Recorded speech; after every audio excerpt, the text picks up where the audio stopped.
광고 한 말씀 드리면은 제가 크리스찬 라이프에 연재하는 글이 있는데 현재를 행복하게 사는 법에 대해서 이번에 썼어요. 그래서 그게 크리스찬 라이프가 많이 남아가지고 지금 늘 아쉽더라고요. 그래서 가져가셔서 잘 활용하시기 바랍니다. 자, 출애굽기 19장 1절부터 6절까지 말씀입니다. 출애굽기 19장 1절부터 6절까지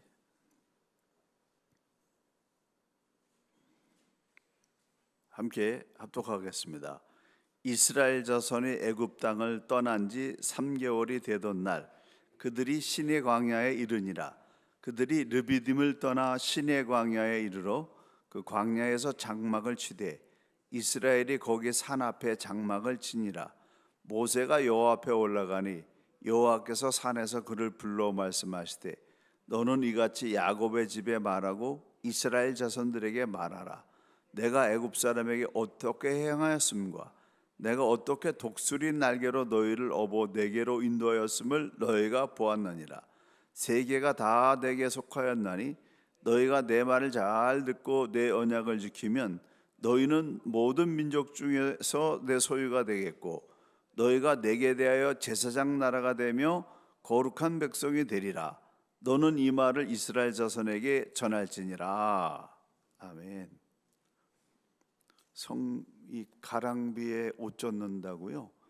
성경을 계속 이렇게 역사순으로 쭉 훑어 나가다 보면은 구약 끝날 때쯤 되면은 여러분이 전체를 대략 알게 되기 때문에 성경에 대해서 자존감이 생깁니다. 그래서 웬만해서는 흔들리지 않는 하나님의 말씀으로 삶을 풀어내는 그런 분들이 되고 신약까지 가야 되는데 시간이 될지 모르겠습니다. 아무튼 신약까지 돌파하게 되면은 여러분이 그냥 능력이 나타나는 거죠. 성경이 알고 또 그 알을 삶으로 실천할 때 하나님을 체험하게 되잖아요. 그래서 능력이 막 나타나는 그런 역사가 여러분들에게 체험되어지기를 소망합니다. 애굽에서 탈출한 지 3개월 지났을 때 시내산에 도착했습니다. 시내산에서 11개월 5일을 머물렀는데 이걸 한 1년 정도 시내산에 머물렀다 이렇게 생각하시면 되겠어요. 근데 그 시내산에서 머문 이 기간이 굉장히 중요합니다. 하나님의 백성으로 부름 받아가지고 선택됐잖아요. 구원받았다고 끝난 게 아니에요. 하나님 백성으로서 어떻게 살아야 되는가? 하나님 백성으로서의 소양을 갖추게 하는 그런 그 말씀과 또 모든 그 훈련 내용들이 시내산에서 1년 동안 말씀을 받으면서 하나님께 직접 교육을 받는 놀라운 일이 일어났다는 거죠. 그래서 이 시내산에서 1년간 머문 기록이 출애굽기 19장에서 40장 그리고 레위기 전체 그리고 민수기 1장에서부터 10장 10절까지가 시내산에서 1년 동안 머물 때의 그런 기록입니다. 출애굽의 목적이 뭐예요? 애굽에서 신음하는 이스라엘 백성을 구출하는 거. 두 번째로는 구출된 이스라엘 백성을 제사장 나라 거룩한 백성으로 탄생시키는 거, 훈련시키시는 거. 그리고 제사장 나라 거룩한 백성이 된 이스라엘 백성을 통해서 세계의 영혼을 구원하는 거. 이것이 하나님의 구원 계획입니다. 창세기 12장 1절에서 3절 하나님께서 아브라함을 부르셔서 복의 근원이 되라, 그렇게 말씀하셨는데, 복의 근원이 되라고 하는 것은 이중적인 목적이 있다. 먼저 부름받은 아브라함이 복을 받고, 그 다음에 복을 받은 걸 가지고 모든 나라 모든 백성들에게 나눠주는 그런 사람이 되라, 이게 복의 근원인데, 이게 개인적으로 부름받았던 이 사명이 출애굽에서는 민족으로 발전됐다. 이스라엘을 통해서 세계가 구원받는 구원의 통로가 되는 거, 이게 하나님의 뜻이다. 하나님, 제가 주의 뜻을 알기를 원합니다. 많은 사람들이 기도하잖아요. 여기 성경에 그대로 나와 있는 거예요. 내가 하나님의 복을 받아서 그 복을 받은 걸 가지고 세상을 구원하는 거, 이게 하나님의 뜻이에요. 이게 여러분에게 이루어지기를 간절히 축원합니다. 내가 구원받고 복을 받은 후에 구원받은 사람들의 모인 공동체인 교회를 통해서 세상을 구원하는 세계 선교를 이루는 것, 이게 신구약 전체를 관통하는 하나님의 비전입니다. 개인적으로 교회적으로 영혼 구원의 통로, 하나님을 체험하는 그런 사명과 또 나를 통해서 체험케 하는 이런 사명이 우리에게 있다는 거죠. 그러니까요, 이 은혜가 갈급해가지고 나도 힘들다, 나도 구원받아야 된다, 이러고 있으면 안 돼요. 우리가 하나님 말씀을 잘 개인적으로 묵상하고 훈련하는 법을 배워가지고 주변의 환경과 상관없이 늘 성령 충만하고 은혜 충만해가지고 내가 누구를 만나든지 그 사람에게 여기 하나님이 있습니다, 이렇게 사는 것이 복된 삶입니다, 이걸 나눠줄 수 있는 그런 사람이 돼야 된다는 거죠. 그래서 이 1장, 출애굽기 1장부터 18장까지는 모세에게 초점되어 있는데 19장부터 40장까지는 이스라엘이라고 하는 민족에게 초점을 맞추고 있고, 하나님께서 이스라엘 백성들을 제사장나라 거룩한 백성으로 만드는 일에 집중적으로 구체적으로 훈련을 시작하십니다. 19장에 보게 되면은 시내산 언약이 나옵니다. 시내산 광야에 이르러서 장막을 쳤고, 모세가 하나님 만나기 위해서 시내산에 올라갔는데, 그때 하나님께서 모세에게 하신 첫 번째 제안이 뭐냐면은, 세계가 다 나에게 속하였나니 너희가 내 말을 잘 듣고 내 언약을 지키면 너희는 모든 민족 중에 내 소유가 되겠고, 너희가 내게 대하여 제사장 나라가 되며 거룩한 백성이 되리라. 이 하나님의 제안을 모세가 받아가지고 시내산에 내려와서 백성들에게 전달할 때, 백성들이 아멘, 여호와의 명하신 대로 우리가 다 행하겠습니다 라고 그것을 받아들임으로 말미암아서 하나님과 이스라엘 백성 사이에 계약이 체결이 됐습니다. 그런데 이 계약을 언약이라고 합니다. 출애굽기 24장에서 산 아래에 제단을 쌓고 12지파를 대표하는 그런 12개의 기둥을 세우고 서로 번제와 화목제를 드리고 피의 반을 양품에 담고 반은 제단에 뿌리는데, 말씀을 낭독할 때 백성들이 여호와의 말씀을 우리가 다 준행하겠습니다 라고 화답을 할 때 모세가 백성들에게 피를 뿌렸다. 그래서 이 하나님과 이스라엘 백성이 계약을 맺었는데, 이 계약은 그냥 이 문서에 한 계약이 아니라 피로 맺은 계약이다. 그래서 언약이라고 그렇게 말합니다. 히브리어로 베리트, 영어로 커버넌트. 근데 이 베리트는 자르다, 끊다, 새기다라고 하는 뜻을 지닌 바라에서 온 단어입니다.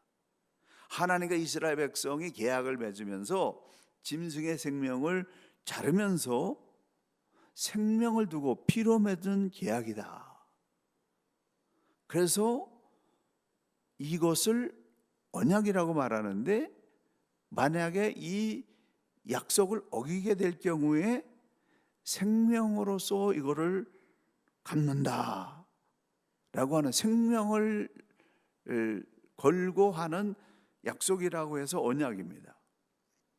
이스라엘 백성은, 하나님은 이스라엘의 하나님이 되고 이스라엘은 제사장 나라 거룩한 하나님의 백성이 된다라고 하는 이 약속을 피로써 맺었는데, 그 피로써 맺은 그 계약이 성립될 때 우레와 번개와 빽빽한 구름이 하늘 위에 가득하게 차면서 그 광경을 모든 백성들이 산 아래에서 보면서 두렵고 떠는데, 그때에 그 시내산 꼭대기의 자욱한 안개 속에 불 가운데서 하나님께서 임재하시는 그런 역사가 일어났습니다. 온 산이 진동하면서 나팔 소리가 점점 커지는 장엄한 계약이 일어난 겁니다.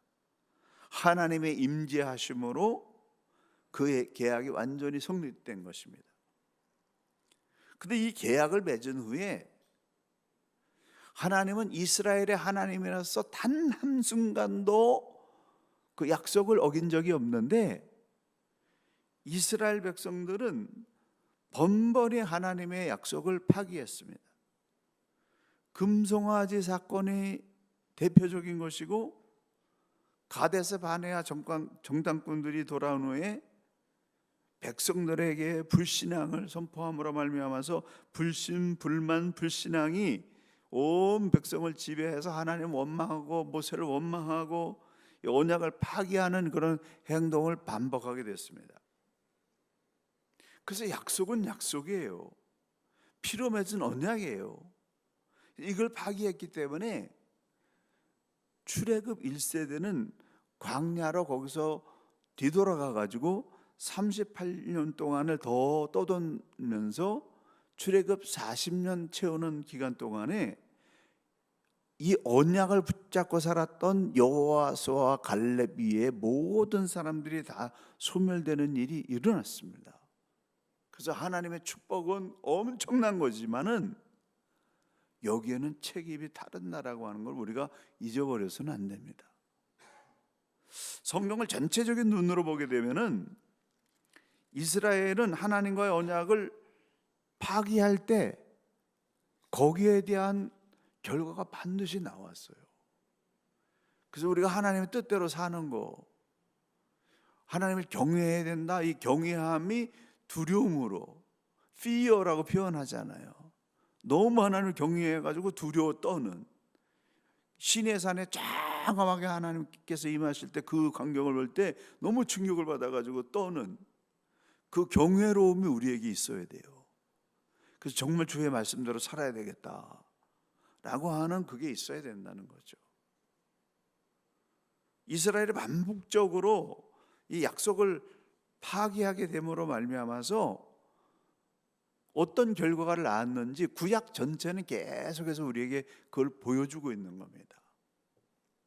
말씀대로 살 때는 세계 모든 민족 위에 뛰어난 백성이 되고, 들어와도 복을 받고 나가도 복을 받는 그런 위대한 백성으로 살았지만은, 언약을 파기하고 우상을 숭배하고 하나님을 경멸하게 될 때 나라가 무너지고 세계를 떠돌며 소멸하는 그런 결과를 낳았습니다. 그래서 하나님과 맺은 이 언약은 축복과 동시에 그에 따른 책임이 따른다라고 하는 거죠. 그게 19장에서 시내산 언약이 우리에게 말해주는 메시지입니다. 두 번째 출애굽기 20장에서는 십계명을 통한 각종 율법을 통해서 하나님이 천국 시민을 향한 그런 뜻이 무엇인가가 기록되어 있습니다. 하나님께서 이스라엘 백성이 하나님의 백성으로 어떻게 살아야 될지에 대한 그런 법을 말씀하셨는데, 그 대표적인 법이 십계명이죠. 이 십계명을 우리가 잘 아는 대로 요약한다면 하나님 사랑, 이웃 사랑입니다. 하나님 사랑, 이웃 사랑은 거룩한 백성이 가져야 될 본질입니다. 그래서 인간됨의 본질이란 뭐냐? 성경에서 말하는 인간됨의 본질이란 뭐냐면 하나님을 사랑하고 사람을 사랑하는 거예요. 저 사람이 참 됐어, 인간미가 있어. 이거는 뭐냐면은 정말 저 사람이 하나님을 경외하고 사람을 존중하며 사람을 사랑하는 그런 마음이 깔려 있다. 그런 사람을 인간다운 사람이라고 말하는 거예요. 사람을 파괴하고 사람을 멸망시키고 사람을 이용해서 인신매매하고 이득을 취하고 이런 사람들은 인간이 잘못됐다, 이렇게 말하는 거죠. 실수할 수도 있고 무능할 수도 있고 다른 사람에게 도움이 안 될 수도 있습니다. 그런데 그 사람이 삶을 추구하는 그 근본 동기, 삶의 그 목적이 사람을 살리기 위한 마음의 동기를 품고 있어야 된다. 이게 믿는 자의 근본이에요. 그 옛날에 우리 한참 부흥할 때 막 부흥회하고 막 그래서 막 은혜 받아 성령의 불 받아 가지고 막 뜨거운 아줌마들이 그냥 버스에 타면은 그냥 자리 빨리 앉으려고 그냥 뭐 애들도 제끼고 가가지고 막 앉고, 이런 거는 정말 아니지요. 정말 그 사람을 이렇게 존중하고 살리고 온유하게 젠틀하게 이렇게 멋지게 살아야 되지 않겠어요? 근데 그런 게 되려면 그 사람의 그 본질, 바탕이 사람을 살리고자 하는 그 마음이 깔려 있어야 된다는 거예요. 정말 예수 믿고 거듭나서 새로 태어난 사람은요, 뭐가 달라요? 사람을 소중히 여기고 어떻게 하면 사람을 살릴 수 있을까? 그거를 생각한다는 거죠. 그게 삶에서 안 나온다면은 거듭난 사람이라고 하는 거 믿을 수가 없는 겁니다. 하나님은 사람을 살리는 마음, 즉 사랑을 심어주시고 싶으셨던 거예요. 그래서 이 율법의 정신은 사람을 사랑하는 거예요. 하나님 사랑한다, 이게 우리의 삶의 현실에서 인간을 존중하고 인간을 살리는 그런 사랑으로 나타날 수밖에 없는 거예요.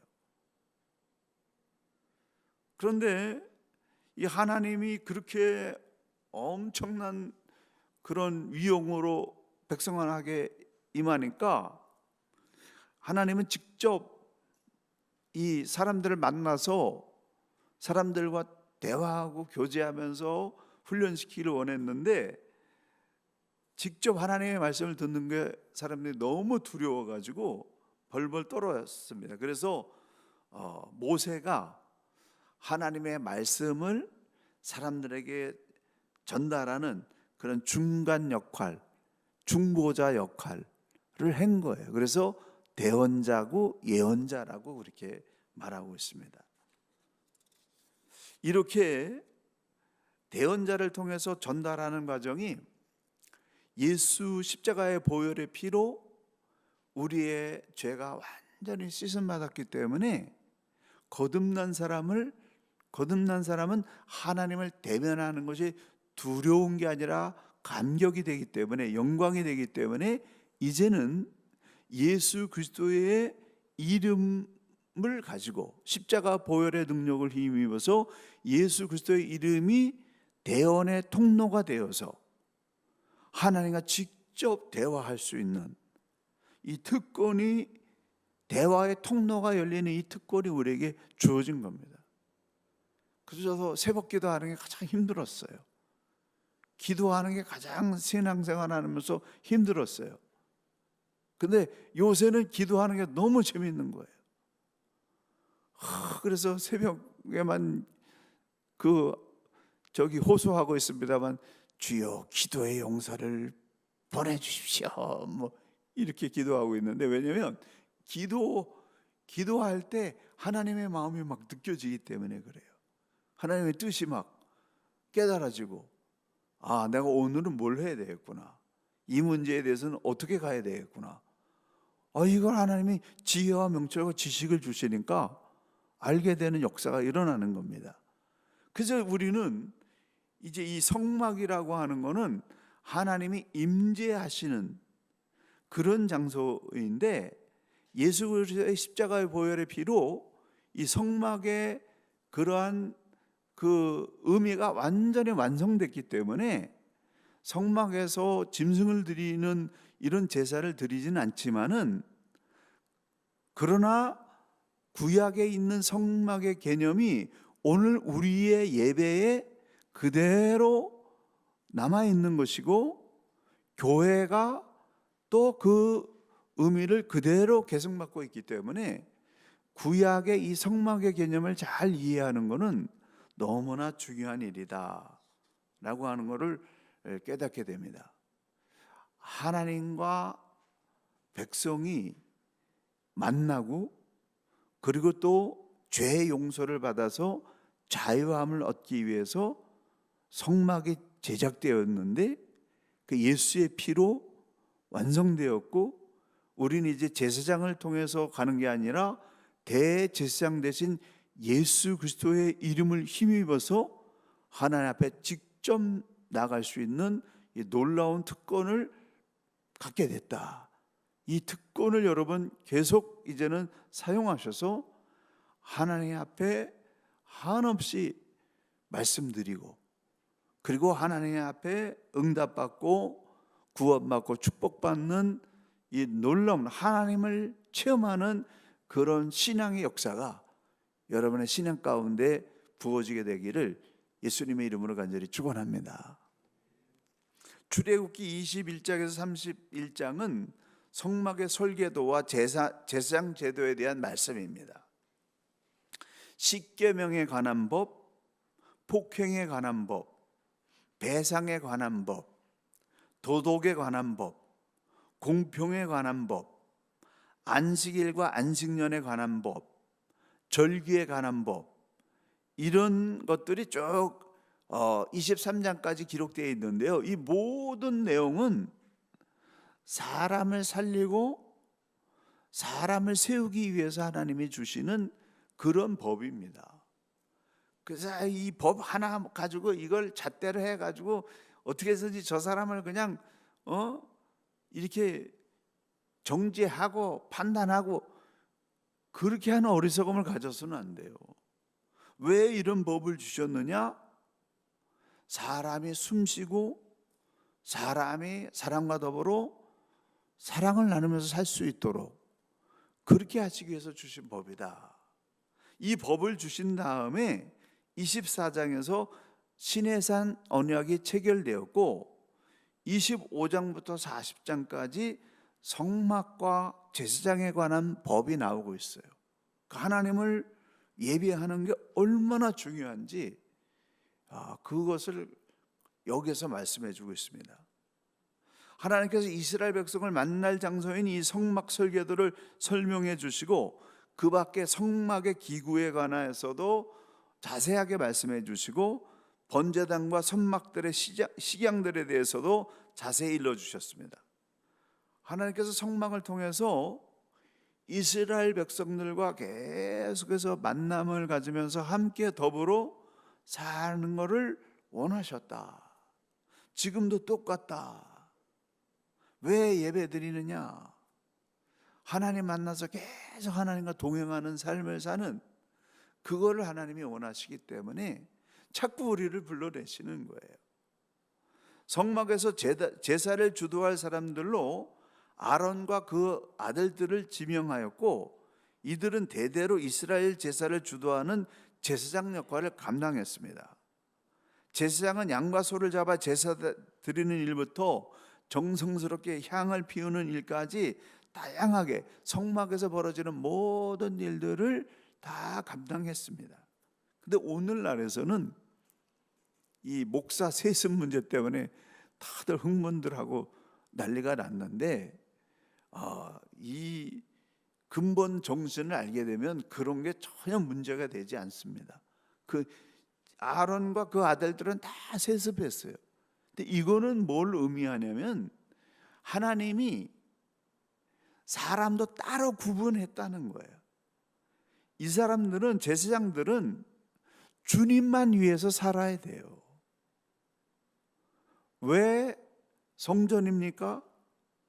하나님만을 위해서 따로 장소와 건물이 구별됐기 때문에 성전이에요. 헌금을 성물이라고 그러잖아요. 왜 성물이라고 그럽니까? 하나님을 위해서 따로 돈을 구별했기 때문에 그래요. 왜 레위 지파가 땅도 차지하지 못하고 이스라엘 백성들이 준 헌금으로 먹고 살았습니까? 이 사람들은 딴 일 하지 말고 오직 하나님만을 위해서 일하라. 따로 구별된 사람, 오직 그 일생이 하나님만을 위해서 사는 그런 사람으로서 제사장들을 세운 거예요. 그게 인간적으로 좋은 건지 나쁜 건지 그거는 뭐 각자가 다르지만은, 하나님께서는 하나님을 전문적으로 섬기는, 이 성막에서 전문적으로 섬기는 제사장들을 따로 구분했다. 완전히 삶 자체를 바치게 했다라는 거예요. 그래서 지금 그렇게 사는 사람들이 목회자인 거죠. 그리고 그렇게 하는 사람들이라고 하면 정말 어떤 사람은 노동운동을 위해서 자기의 일생을 던진 사람도 있더라고요. 제가 노동운동가들을 만나보니까 어떤 사람은 농촌개혁을 위해서 자기 인생을 바친 사람도 있고 각각 그런 게 있잖아요. 근데 목회자는 어떤 존재들이냐면 삶 자체를 완전히 하나님 앞에 드리는 사람들, 주의 일만 하도록 하는, 그게 목회자고 제사장이에요. 이게 살아난다고 하면은 교회가 살 수밖에 없죠. 목사가 아침부터 저녁까지 주님만을 위해서 사는 그런 삶을 산다고 한다면 어찌 능력이 안 나타날 수 있겠어요? 어찌 하나님의 역사가 일어나지 않겠습니까? 근데 말라기에서는 왜 11조 헌금 안 드린 거 도둑질했다고 책망하시냐면은, 이스라엘 백성들이 11조 안 드리고 헌금 안 드리니까 제사장들이 수입이 없는 거예요. 먹고 살 수 없는 겁니다. 그러니까 하나님을 예배하는 것을 버리고 다 도망가고 흩어져 버렸어요. 그리고 예배가 안 되는 거죠. 그래서 하나님께서 책망하신 것이다 라고 하는 겁니다. 이게 좀 곁길로 좀 가고 있는데요. 근데 이 얘기가 나온 김에 정말 제가 품고 있는 말씀을 드린다고 한다면은, 교회가 살아나려면은 목회자가 살아나야 됩니다. 1.5세대를 살리려면은 1.5세대를 위해서 자기의 삶을 통째로 이렇게 바친 그 사람들을 살려내야 돼요. 그러니까 풀타임 사역자들을 세울 정도로 돼야 된다는 거예요. 넌 딴 거 하지 마라. 너는 1.5세대 이 아이들 살리기 위해서 아침부터 저녁까지 기도하고 설교 준비하고 신방하고 사람들 만나고 연구하고 해서 1.5세대 살려내라. 1.5세대가 하나님을 찾는 백성이 되게 하도록 해라. 이런 걸 할 수 있어야 된다는 겁니다. 그래서요, 이 목회자를 기르는 일에 좀 아까워하지 말아야 돼요. 그 정말 어리석은 일이에요. 할 수 있는 한 그래, 딴 거 하지 마. 당신은 아침부터 저녁까지 교회 와가지고 교회 뜨락 받고 그냥 뭐 여기서 뭐 자든지 놀든지 주님만을 위해서 사는 삶을 살아. 이렇게 후원할 수 있다고 한다면 그 교회가 어떻게 안 살 수 있겠습니까? 할렐루야. 아멘이 힘인데요. 감사합니다. 제사장 얘기하다가 그게 나온 거예요. 제사장이 뭐냐 이거예요. 백성들을 위해서 하나님 앞에 나가서 하나님, 백성들의 죄를 용서해 주십시오. 우리 백성들을 축복해 주십시오. 아주 아침부터 저녁까지 그 일만 하는 거라고 하는 사실이죠. 그래서 이 제사장적인 그 개념이 오늘 이 교회를 섬기는 목회자들에게 적용이 된다고 한다면은 그거를 이것저것 따지지 않고 후원해 가지고 우리 교회 목회자들 그렇게 살 수 있도록 해야 되겠다라고 해서 후원하고 응원한다고 하면은 하나님의 역사가, 하나님의 감동이 안 일어날 수가 없다. 여기까지만 흥분하고 다음 사건으로 넘어가겠습니다. 제가 뭐 큰 소리 빵빵 치는 수 있는 이유는 아시죠? 그러니까 정말 자유롭고 감사한 일이.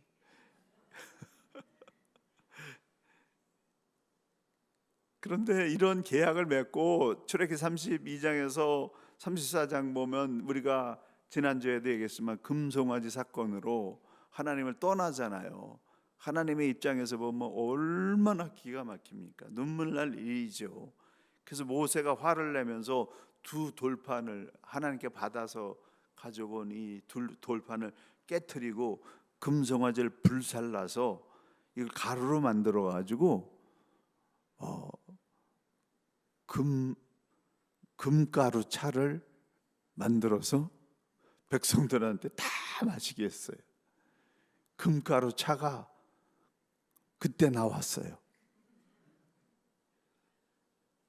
그리고 그 죄에 대한 벌로 레인들이 칼을 차고서 3,000명을 심판하고 경각심을 갖게 되는 그런 일을 하고 난 다음에 그 이튿날 다시 모세가 하나님 앞에 올라가서 용서해 주십시오. 이 백성을 용서해 주십시오. 간절히 중보기도하면서 이 백성의 죄를 용서하지 않는다면 하나님의 생명책에서 제 이름을 제하여 버려 주십시오.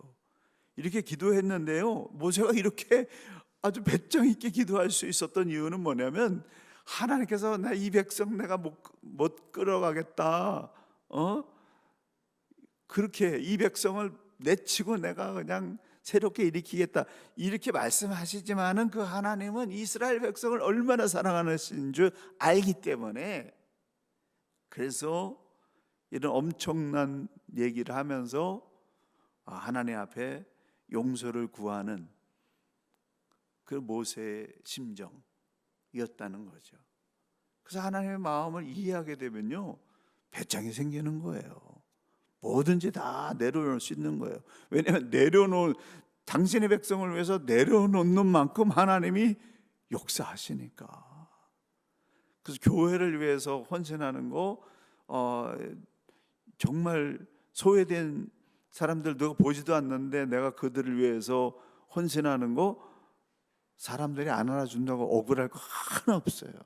하나님 그 마음을 다 보고 계시기 때문에 그런 자들 귀하게 여기시고 때가 되면 만나지 하나님이 역사하십니다.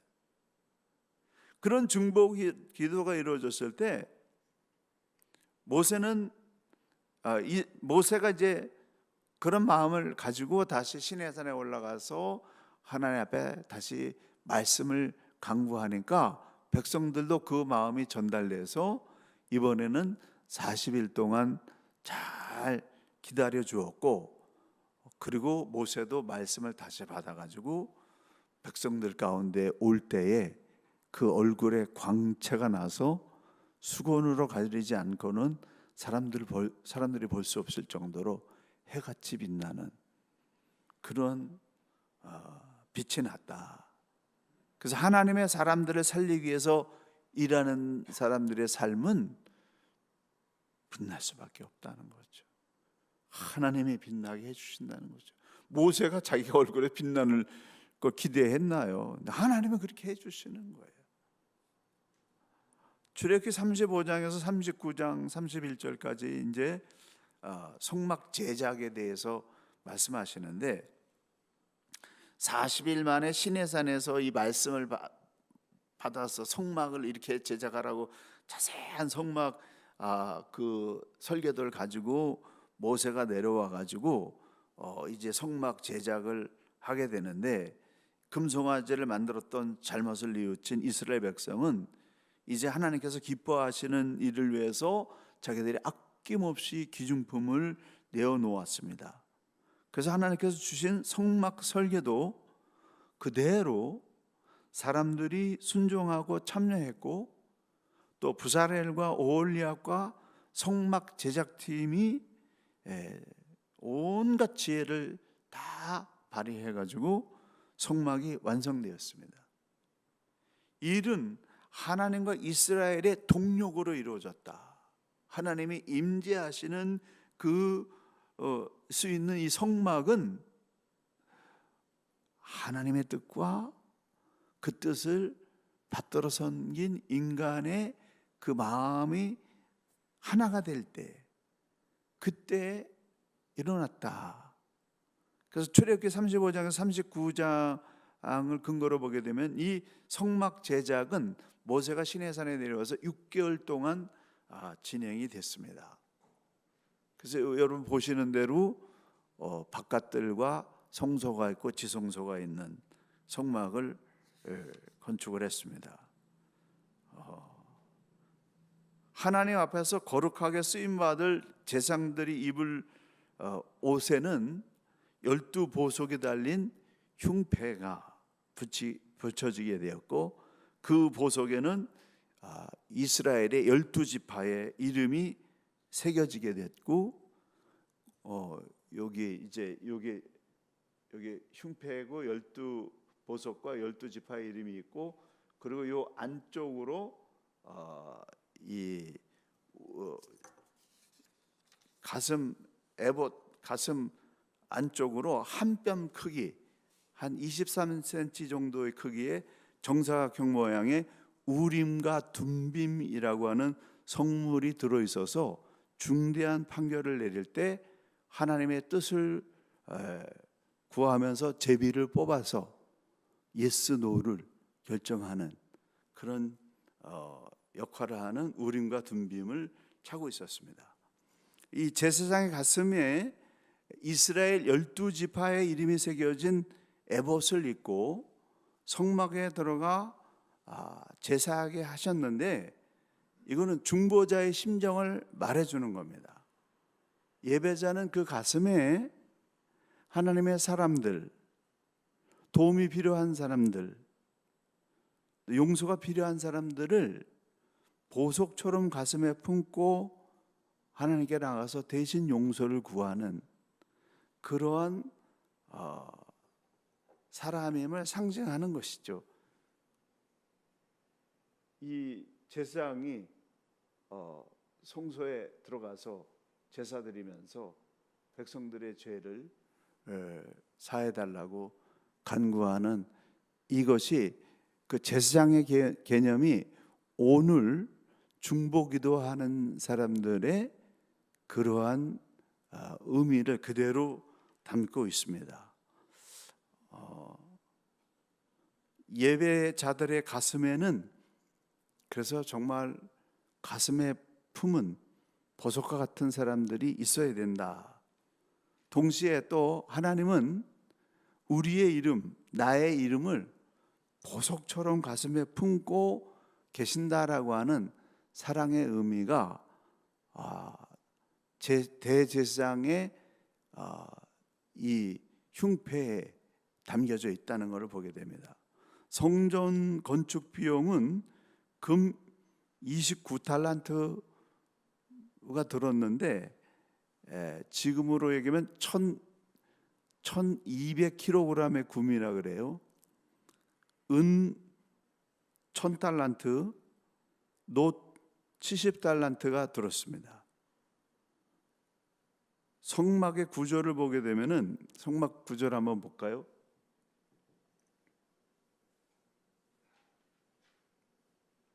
네, 성막들이 있고 성소가 있고 지성소가 있는데 생각보다 크지는 않습니다.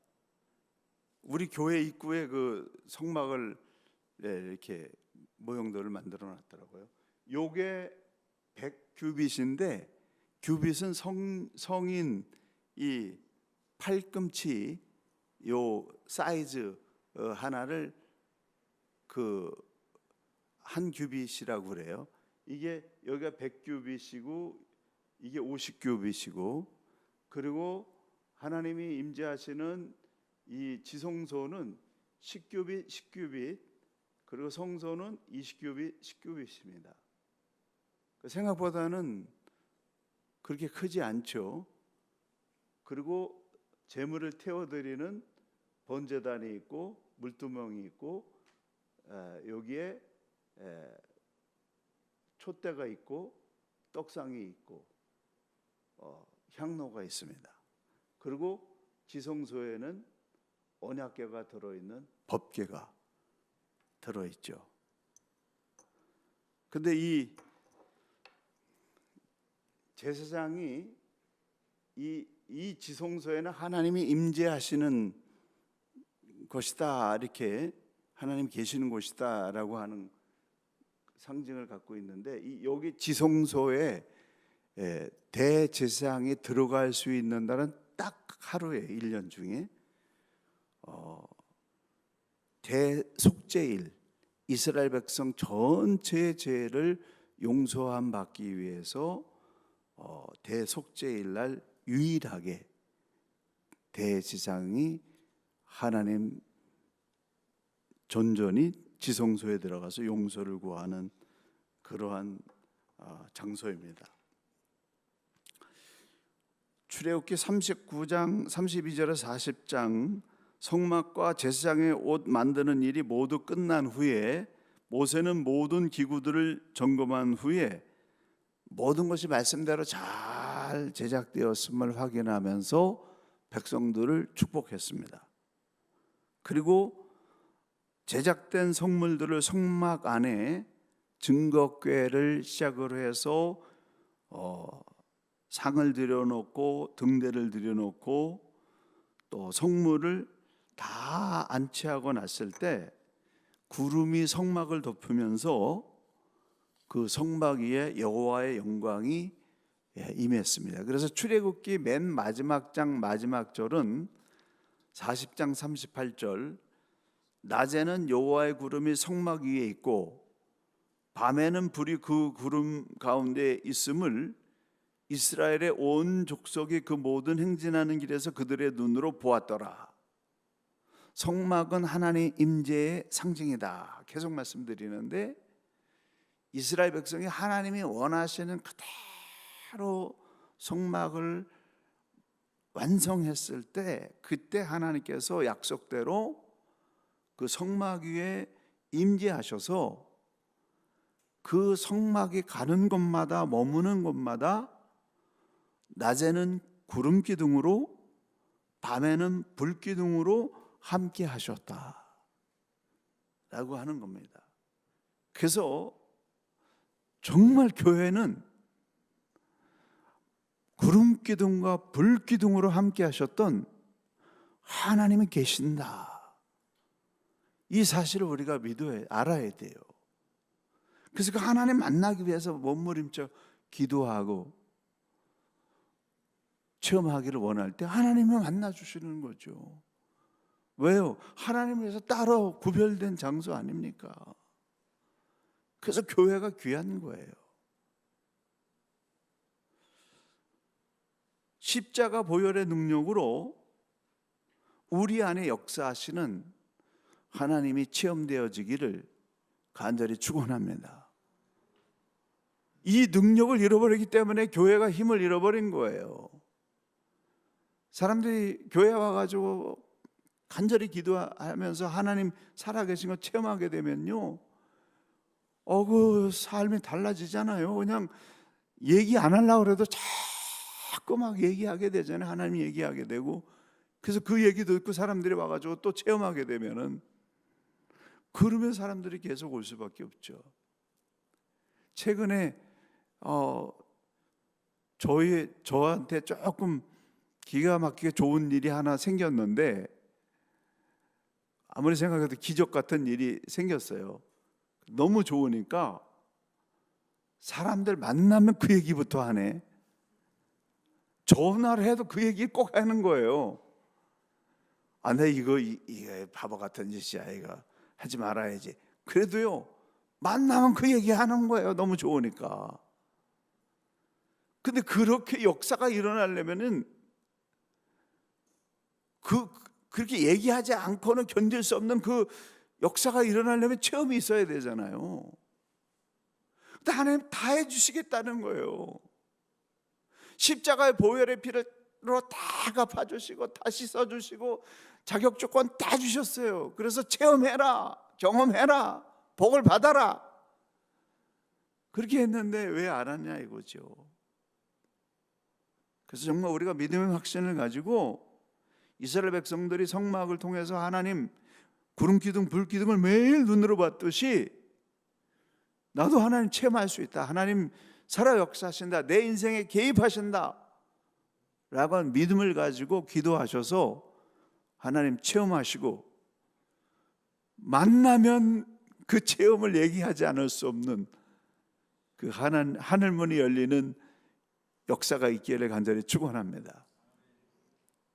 오늘 좀 흥분해가지고 시간이 많이 갔는데, 요 마지막으로 이제 시내산 등정 횟수에 대해서 한번 보도록 하겠습니다. 그러고 마치겠습니다. 그 통성경에서는 시내산 등정에 중요한 3번의 등정을 부각을 시켰는데, 또 요새는 뭐 얼마나 사람들이 연구를 많이 하는지 8번 모세가 등정한 거를 성경적으로 뽑아내 가지고 8번 등정하면서 어떤 일이 있었는지 요거를 이제 정리해 드리고 마치도록 하겠습니다. 1차 등정은 19장에서 이제 모세가 시내산에 올라가서 하나님께서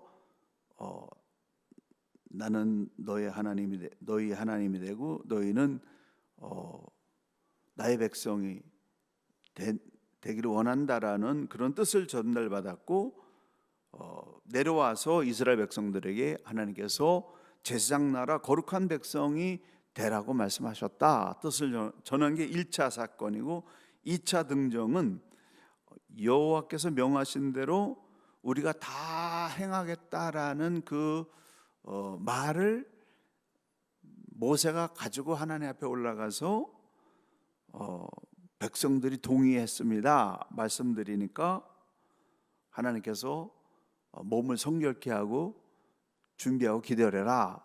이래서 그 말씀을 가지고 내려와 가지고 몸을 성결케 하라고 전하면서 옷을 빨고 또 3일째를 기다리면서 여인들을 가까이 하지 않고 하나님을 기다리는 그런 사건이 2차 사건이고, 3차 등정에서는 하나님께서 백성들로 하여금 시내산에 오르지 못하도록 해라.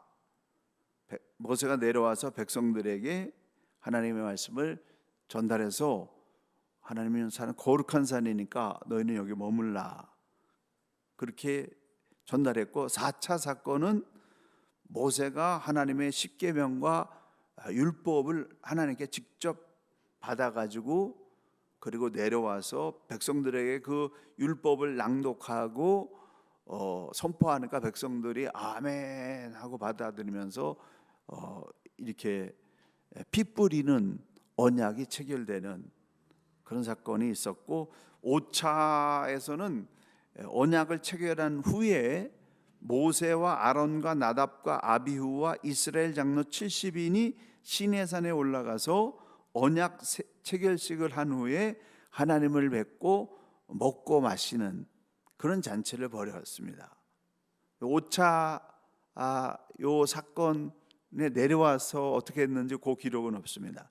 6차 사건은 24장에서 40일 동안 머물면서 십계명과 성막에 대한 계시를 받았는데, 내려와 보니까 금송아지를 섬기고 있어서 그 판을 깨트리고 심판하는 그런 장면이고, 7차에는 다시 모세가 하나님 앞에 올라가서 이 백성들의 죄를 사해 주십시오 하는 간곡한 중보기도를 드렸고 내려와 가지고는 자숙하는 의미에서 이스라엘 백성들이 한 사람도 자기 몸을 단장하지 않는 그런 일이 있었고, 마지막 8차에서는 다시 모세가 올라가서 하나님께 십계명을 받기 위해서 40일 동안 금식하면서 그 말씀을 받아서 내려올 때에 그 얼굴에서 해같이 빛나고 백성들은 축제를 하게 되는 그런 결과가 나왔습니다. 이 백성들의 실패를 대신 감당하면서 값을 지불하고 하나님께 용서를 구하는 일, 이거를 성공하게 될 때 모세도 빛나고 백성도 사는 그런 일이 일어났어요. 35년 목회하는 동안에 교회에 작은 일, 큰 일 얼마나 많았겠습니까? 제가 내 이러다 죽겠구나, 숨 막히는 순간도 한 3번은 있었어요. 그런 일들이 있었는데, 근데 그걸 다 통과할 수 있었던 일은 뭐냐면, 그런 사건이 일어났을 때 이걸 어떻게 해결할 것인가 라고 하는 그 물음을 가지고 하나님 앞에 나와서 기도했고, 너무나 제 일생 중에 가장 어려운 그 문제를 만났을 때는 천일 기도를 드렸어요. 3년 동안 하루 밖으로 나가는 게 없고 하루 걸 안에 있어서 매일 1시간씩 주회전에 나와가지고 월요일부터 주일까지 1000일 동안을 하나님 앞에 기도했더니 문제가 자연스럽게 정리되는 그런 걸 보게 됐습니다. 그래서 실패가 문제가 아니다, 고난이나 어려움이 문제가 아니다, 그걸 어떻게 대하느냐가 문제다. 모세 금송아지 사건을 기억하자. 그런 일이 있어도 하나님 앞에 용서를 구하는, 자기의 영생을 걸고 용서를 구하는 그러한 믿음으로 나간다면은 해결되지 않을 문제가 없고, 그러한 실패와 그러한 위기를 극복해내야 해같이 빛나는 역사가 일어난다. 신앙은 전쟁터와 같다. 인생만 전쟁터가 아니라 신앙은 더 치열한 전쟁터다. 그래서 이 전쟁을 피하지 말고 정면 돌파, 기도함으로 전면 돌파해서 다 극복해내고 해같이 빛나는 그런 인생, 그런 주님의 교회로 우리 함께 만들어 가시기를 간절히 축원합니다.